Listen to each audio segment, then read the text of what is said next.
Bismillahirrahmanirrahim.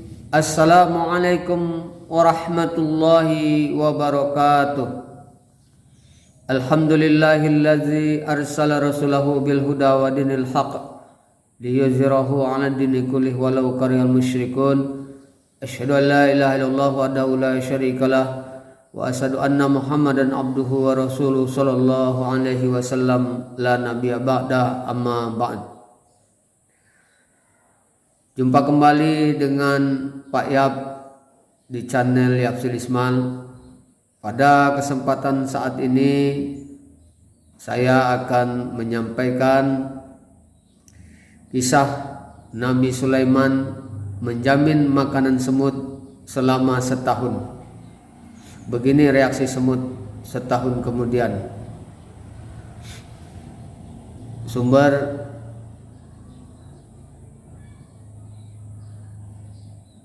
bacaan Sugianto Bondowoso net, Kamis 11 Agustus 2022, 7.30 WIB.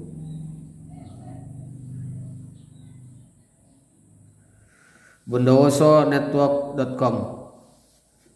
Nabi Sulaiman alaihi salam dikenal sebagai nabi yang bisa berkomunikasi dengan binatang. Mukjizat tersebut membuat Nabi Sulaiman alaihi salam dengan mudah mengetahui apa yang binatang bicarakan. Seringkali dalam beberapa kisah Nabi Sulaiman mengintip aktivitas binatang yang ada di sekitar. Bondowoso Network mengutip ceramah Habib Rifki Alaidrus. Bondowoso Network mengutip ceramah Habib Rifki Alaidrus, akun TikTok @kajian-kajian Islami, tentang Nabi Sulaiman memberi makan semut. Dikisahkan Nabi Sulaiman alaihi salam pernah bertanya kepada semut, dalam setahun berapa banyak habiskan makanan? Kemudian semut pun menjawab bahwa dia dalam setahun bisa menghabiskan makanan sebesar 1 butir gandum. Lalu Nabi Sulaiman mengambil wadah semacam toples dan sebiji gandum. Lalu semut tersebut dimasukkan. Dengan berbekal sebiji gandum tersebut, Nabi Sulaiman membiarkan semut tersebut selama setahun.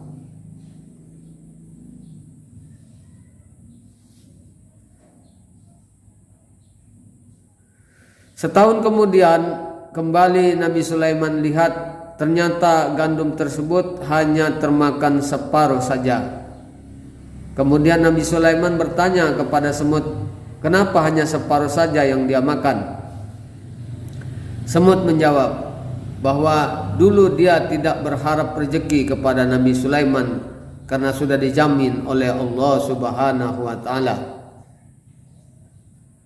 Ketika rezekinya sudah dijamin oleh Nabi Sulaiman, maka semut tidak berani begitu saja menghabiskan makanan. Karena jika makanan habis, maka semut tidak bisa terjamin ada makanan lagi. Karena manusia tempat lalai dan lupa. Sisa setengah makanan tersebut semut sediakan untuk antisipasi jika Nabi Sulaiman lupa atau lalai. Berbeda jika dalam jaminan Allah, semut bisa makan sebanyak dan sepuasnya, karena esok pasti Allah jamin lagi. Begitulah kisah Nabi Sulaiman ketika menjamin makanan seekor semut dalam setahun.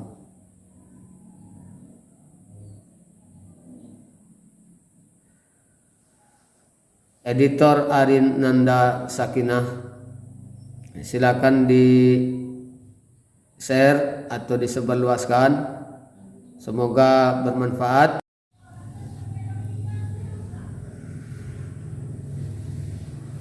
Baiklah pemirsa, kita lanjutkan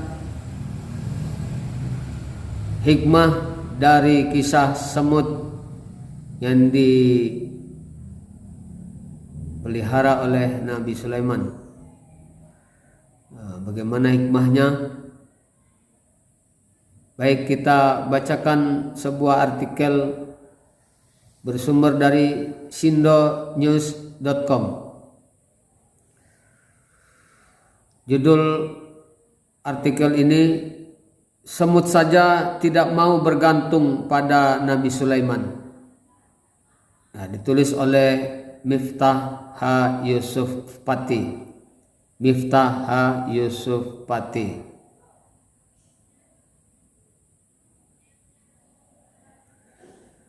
Nabi Sulaiman bin Daud adalah satu-satunya rasul yang memperoleh keistimewaan dari Allah Subhanahu wa taala sehingga bisa memahami bahasa binatang. Dia bisa bicara dengan burung hudhud dan juga memahami bahasa semut. Dalam Al-Qur'an surat An-Naml ayat 18 sampai 26 adalah contoh dari sebagian ayat yang menceritakan akan keistimewaan Nabi yang sangat kaya raya ini. Allah berfirman, dan Sulaiman telah mewarisi Daud dan dia berkata.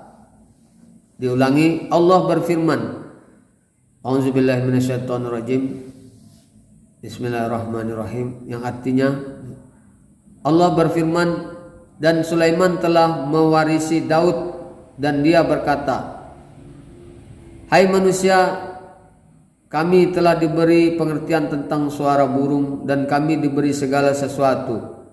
Sesungguhnya semua ini benar-benar suatu karunia yang nyata.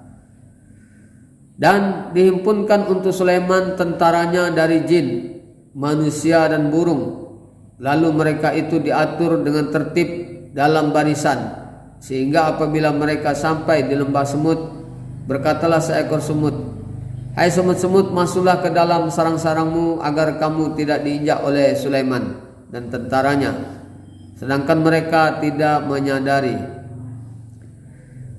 Maka Nabi Sulaiman tersenyum dan tertawa karena mendengar perkataan semut itu. Katanya, ya Rabbi, limpahkan kepadaku karunia untuk mensyukuri nikmatmu yang telah engkau anugerahkan kepadaku dan kepada kedua orang tuaku. Karuniakan padaku hingga boleh mengerjakan amal soleh yang engkau ridhoi, dan masukkan aku dengan rahmatmu ke dalam golongan hamba-hambamu yang soleh. Al-Quran surat An-Naml ayat 16 sampai 19. Menurut sejumlah riwayat, pernah suatu hari Nabi Sulaiman alaihissalam bertanya kepada seekor semut, wahai semut, berapa banyak engkau peroleh rezeki dari Allah dalam waktu 1 tahun? Sebesar biji gandum, jawab semut. Kemudian Nabi Sulaiman memberi semut sebiji gandum lalu memeliharanya dalam sebuah botol atau toples. Setelah genap 1 tahun, Nabi Sulaiman membuka botol atau toples untuk melihat nasib si semut. Namun didapatinya si semut hanya memakan sebagian biji gandum itu. Mengapa engkau hanya memakan sebagian dan tidak menghabiskannya? Tanya Nabi Sulaiman. Dahulu aku bertawakal dan pasrah diri kepada Allah, jawab si semut. Dengan tawakal kepada Allah, aku yakin bahwa Dia tidak akan melupakanku. Ketika aku berpasrah kepadamu, aku tidak yakin apakah engkau ingat kepadaku pada tahun berikutnya sehingga dapat memperoleh sebiji gandum lagi, atau engkau akan lupa kepadaku. Karena itu aku harus tinggalkan sebagian sebagai bekal tahun berikutnya. Nabi Sulaiman walaupun ia sangat kaya raya, namun kekayaannya adalah nisbi dan terbatas. Yang maha kaya secara mutlak hanyalah Allah Subhanahu wa taala semata-mata. Nabi Sulaiman meskipun sangat baik dan kasih, namun yang maha baik dan maha kasih dari seluruh pengasih hanyalah Allah Subhanahu wa taala semata. Dalam diri Nabi Sulaiman tersimpan sifat terbatas dan kenisbian yang tidak dapat dipisahkan. Sementara dalam zat Allah Subhanahu wa taala sifat mutlak dan absolut. Bagaimanapun kayanya Nabi Sulaiman, dia tetap manusia biasa yang tidak boleh sepenuhnya dijadikan tempat bergantung. bagaimana kasihnya Nabi Sulaiman. Dia adalah manusia biasa yang menyimpan kedaifan tersendiri. Hal itu diketahui oleh semut Nabi Sulaiman. Karena itu dia masih tidak percaya kepada janji Nabi Sulaiman. Bukan karena khawatir Nabi Sulaiman akan ingkar janji, namun khawatir Nabi Sulaiman tidak mampu memenuhinya lantaran sifat manusiawinya. Tawakal atau berpasrah diri bulat-bulat hanyalah kepada Allah Subhanahu wa taala semata, bukan kepada manusia. Demikian pemirsa, hikmah yang dapat kita ambil dari kisah semut dan Nabi Sulaiman. Semoga bermanfaat dan silakan di-share atau dibagi-bagikan. Dan saya sudahi. Subhanallahi wa bihamdi, subhanakallahumma wa bihamdika, asyhadu an la ilaha illa anta, astaghfiruka wa atubu ilaik. Wassalamualaikum warahmatullahi wabarakatuh.